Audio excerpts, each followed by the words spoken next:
Black Lagoon does not give a fuck. It is a knockdown, drag-out gunfight, one to the next. Explosions, bullets, murder, and lots of alcohol. Black Lagoon would be what the Marvel Universe would call Madripoor. It is a wretched hive of scum, villainy, corruption, sex, drugs, and human trafficking. Anything that is anything goes on in the Black Lagoon. It is the epitome of a cesspool. And you will never find a more honest grouping of people anywhere out there in the world. With artwork done by Ray Hori, who, let's just say has a background with not as safe for work comic books under the name Red Bear. I only know this because I've looked up a lot of his work. The stories that this series tells can go from high-octane, action-packed, really blood-pumping action to the most depressed and depraved storylines that will leave you questioning your faith in humanity at every possible turn. The main character, named Rokuro Okojima, nicknamed Rock, is taken in by the Lagoon Company after they had initially kidnapped him for a form of ransom. But after his company had pretty much thrown him to the wolves, he ends up staying with the Lagoon Company because ultimately they seem to give more of a shit about him as a person rather than his own corporate overlords. And though he ends up kind of seeming like someone with Stockholm Syndrome, as the series goes on, he dives further and further into the world of depravity and death. The other main character and lead gunner of the Lagoon Company, one Rebecca Lee, nicknamed Revy, Chinese-American who grew up on the streets of Chinatown, Manhattan. With a background that can only be seen as tragic, she has taken more lives in her earlier years than most people have any right to.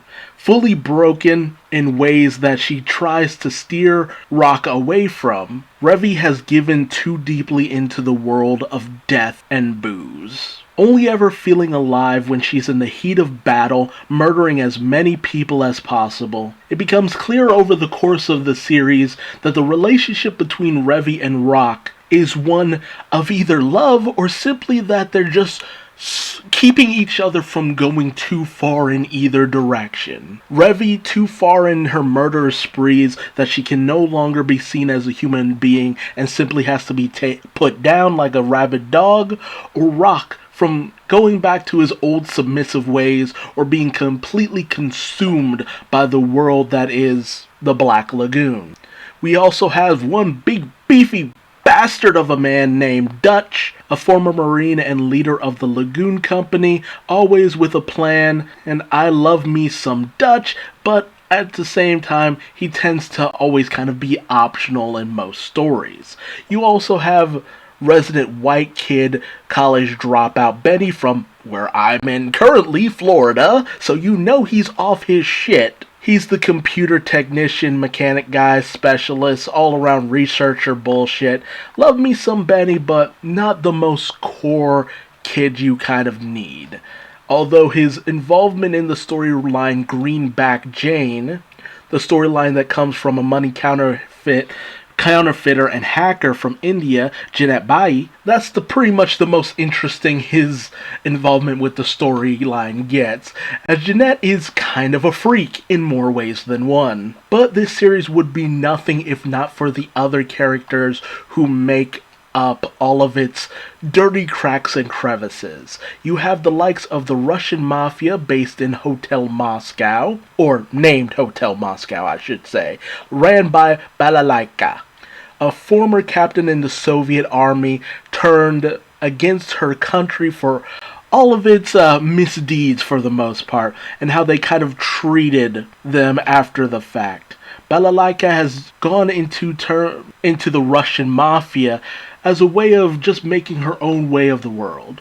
Again, because If you want deep down honesty, you go to the most depraved place in the planet. Ballistic runs one of the warring mafia factions within the Black Lagoon, and she tends to have a lot of run-ins with Revy and Rock, mostly because she owes Dutch one. Honestly speaking, she'd be what Olivia Armstrong from Full Metal Alchemist would be if Full Metal Alchemist wasn't such a shonen title. In the real world, people like her only get screwed over by the government, so she screws right back. You do not fuck with Balalaika or the Hotel Moscow. With her sniper skills and her all-around marksmanship and the legion of loyal soldiers that she has at her command, she will bring you down. It's not a matter of if, it's a matter of when. On the other side, you have the Hong Kong Triad, led by Mr. Chang, full name Ba Jinshi Chang, very much based off of Chow Yun-Fat from the John Woo films, and one of the few people, alongside Balalaika, who Revy actually respects as a person. But honestly, for me, Chang isn't always the greatest character. I much prefer the woman he has in his employ, Shanhua, a Taiwanese assassin who wields a pair of kukiri knives. The back and forth of racial insults that are slung between Revy and Xuanhua between the series is out of this world. Honestly speaking, Black Lagoon is one of the few series that I have to implore you to listen to in English, because English is the only suitable language for this series.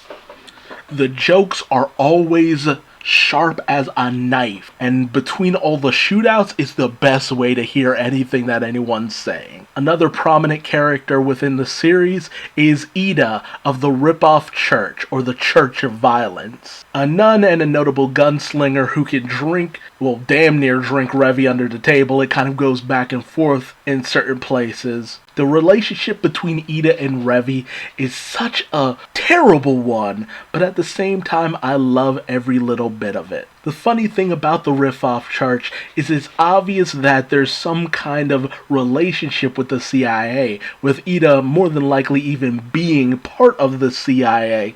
It's funny that the only form of law enforcement within the Black Lagoon is a place called the Rip-Off Church. Says a lot about the series. Another very prominent character who even got their own spin-off manga series is Sawyer the Cleaner, a girl who specializes in body disposal, but moonlights as a bounty hunter from time to time. She wields a chainsaw and is very akin to Leatherface from the Texas Chainsaw Massacre. And because of the fact that her throat had been cut open at one point, she tends to speak with an ultra voice, so you get the raspy sound coming from her voice and all that good stuff. A little bit of a fan favorite character for the most part. I really want to read her series at some point later down the line. But not every character can be a delightfully deranged one. When it came to the story of the Washimine group of Yakuza, it reached a very tragic end, with the character of Yukio, who inherited the title of head of the Yakuza, and her bodyguard Genji as the only heir to the family. Because of the nature of the series, they end up in a conflict with the Hotel Moscow, and it's the Hotel Moscow.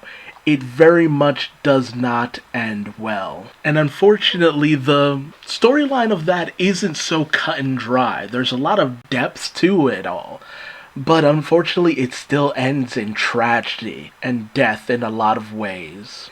Another ultimately sad storyline is the story of Hansel and Gretel. Two orphans who, let's just say, end up in the depths of the darkness and blood that the underworld can truly show. Another example of why you don't pick a fight with the Hotel Moscow in the end. The story of Hansel and Gretel shows that this story isn't just fun gunfights where some nameless mooks die in the end. No, there are some real consequences that happen left and right. Honestly, it's the story of Roberta and the Lovelace family that ends up being one of the most interesting of all the storylines in Black Lagoon. Just because of how much of a deadly combatant Roberta actually is. A former assassin and guerrilla warfare trained criminal from Cuba and a former hardcore trained terrorist. It's a bloody trail that Roberta carves across all of the Black Lagoon. Roberta is a monster of a character and a hell of a watch.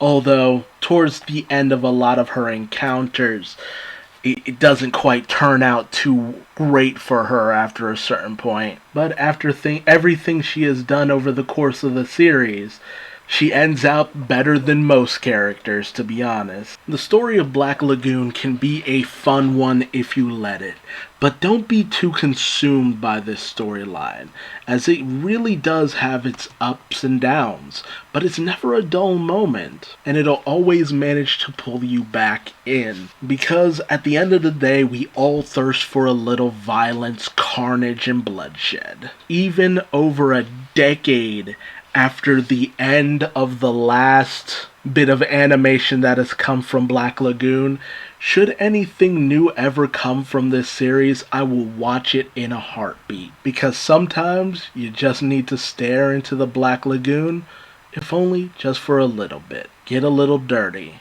get a little bloody, and take a walk on the wild side in the wild world of Ranapur and the Black Lagoon. But don't just take it from me. What are your thoughts on Black Lagoon? Who's your favorite character? Would you ever visit the world of Ranapur of the Black Lagoon? How long do you think you'd actually last? I'm very interested to hear from you.